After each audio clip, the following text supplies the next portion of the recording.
BPSC TRE 3 TGT result घोषित। 15,250 अभ्यर्थी हुए सफल। बीपीएससी टीआरई 3 टीजीटी में 15 विषयों की कट ऑफ हुए जारी। 1,90,332 शिक्षकों ने उठाई ऐच्छिक पोस्टिंग की मांग।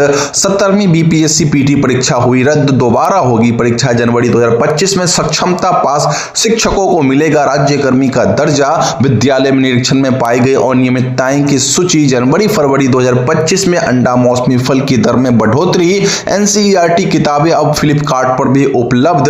बिहार में आंगनवाड़ी केंद्रों पर पढ़ाई और पोषण दोनों एक साथ। वेल दोस्तों, स्वागत है आप सभी का बिहार विशिष्ट शिक्षक के अनमोल पेशकश शिक्षा संवाद के एक और फ्रेश एपिसोड में, जहां हम बातें करेंगे दिन भर की तमाम बड़ी खबरों के बारे में। सबसे पहले टीचर ऑफ द डे बनने के लिए Tanveer Alam from Sheikhpura and Shashank Shekhar from Kishanganj ji को मैनी कॉन्ग्रेचुलेशंस। अगर आप भी बनना चाहते हैं टीचर ऑफ द डे तो इस वीडियो को शेयर करके अपने नाम और पता के साथ एक प्यारा सा कमेंट जरूर करिएगा। साथ से चैनल को सब्सक्राइब करके वीडियो को स्टार्ट करते हैं। पहली खबर की ओर रुख करें तो बीपीएससी ने तीसरे चरण की यानी टीआरई 3 की माध्यमिक शिक्षक नियुक्ति परीक्षा यानी टीजीटी के जो परिणाम जारी कर दिए हैं। इस बार 15 विषयों के लिए 15,250 अभ्यर्थी सफल हुए हैं। अंग्रेजी के लिए सबसे ज्यादा 2,961 अभ्यर्थी सफल हुए, जबकि अरबी के लिए केवल 13 पद थे। अभ्यर्थी अपना परिणाम बीपीएससी की वेबसाइट या बिहार विशिष्ट शिक्षक व्हाट्सएप चैनल पर देख सकते हैं, जिसकी लिंक वीडियो के डिस्क्रिप्शन बॉक्स में मैं डाल दूंगा। आयोग ने यह भी कहा कि रिजल्ट औपबंधिक है और इसमें त्रुटि होने पर बदलाव संभव है। वहीं बीपीएससी ने टीआरई 3 का टीजीटी परिणाम सोमवार की देर रात जारी कर दिया। परीक्षा में 15 विषयों के लिए अलग अलग कटऑफ जारी किए गए हैं, जिसमें गणित का कटऑफ सबसे अधिक 102 रहा, जबकि हिंदी 87, सामाजिक विज्ञान का 83, उर्दू का 80, साइंस का 73, संस्कृत का 64 और अंग्रेजी का 61 रहा। वहीं अन्य विषयों में गणित ईबीसी कैटेगरी की मैं बात करूं तो cut off 99, social science 77, Urdu 77, science 63 और संस्कृत 64 रहा। साथियों, इसी के साथ अगली रिपोर्ट की ओर रुख करें तो बिहार में शिक्षक तबादला आवेदन में बड़ी संख्या में उथल पुथल मच गई है। 15 दिसंबर 2024 तक 5,45,270 शिक्षकों में से 1,90,332 ने अपनी पोस्टिंग बदलने की मांग की है। इसमें असाध्य रोग, गंभीर बीमारी, विशेष योग्यता और पति पत्नी जैसे पदस्थापन कारण शामिल है। सबसे ज्यादा आवेदन 1,62,167 शिक्षकों ने अपनी वर्तमान पोस्टिंग से इच्छित स्थान की दूरी के आधार पर किया है। यह आंकड़ा राज्य भर में चर्चा का विषय बन गया है। अब देखना यह है कि क्या विभाग जनवरी 2025 में इन सभी शिक्षकों का तबादला करेगा या फिर नहीं। इस पर आपकी क्या विचार है, हमें कमेंट बॉक्स में जरूर बताएं। वहीं बिहार सरकार के शिक्षा विभाग ने जनवरी और फरवरी 2025 के लिए मध्याह्न भोजन योजना के तहत अंडा या मौसमी फल की अधिकतम दर 6 रुपए प्रति निर्धारित की है। जिन जिलों में यह कम दर में उपलब्ध हो वहां उसी दर से क्रय किया जाएगा। विशेष परिस्थितियों में ही 6 रुपए की दर लागू होगी, जबकि अन्य महीनों के लिए 5 रुपए प्रति दर बनी रहेगी। जी हां शिक्षक साथियों, जनवरी और फरवरी में अंडा और मौसमी फल के लिए अधिकतम 6 रुपए निर्धारित किए गए हैं। वहीं पश्चिमी चंपारण के एक विद्यालय में एस सिद्धार्थ द्वारा वीडियो कॉल के माध्यम से किए गए निरीक्षण में कई गंभीर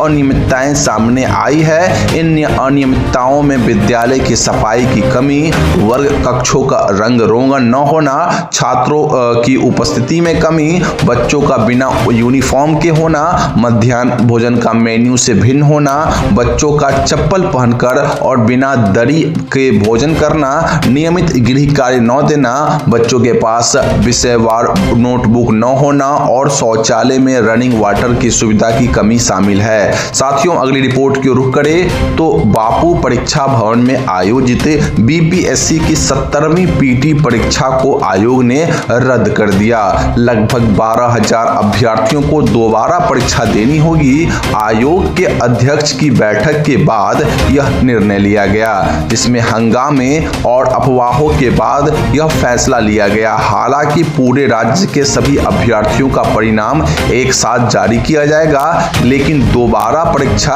केवल और केवल बापू परीक्षा भवन में आयोजित परीक्षा में भाग लेने वाले अभ्यर्थियों को देनी पड़ेगी। वहीं साथियों, बिहार में ऑनलाइन सीबीटी परीक्षा केंद्रों की गहरी जांच शुरू हो गई है। ईओयू ने ने सभी पंजीकृत केंद्रों का ब्यौरा जुटाकर उनके मालिकों की जांच करने का निर्णय लिया है। प्रश्न पत्र लीक मामलों में संलिप्त केंद्र संचालकों पर कार्रवाई की जाएगी।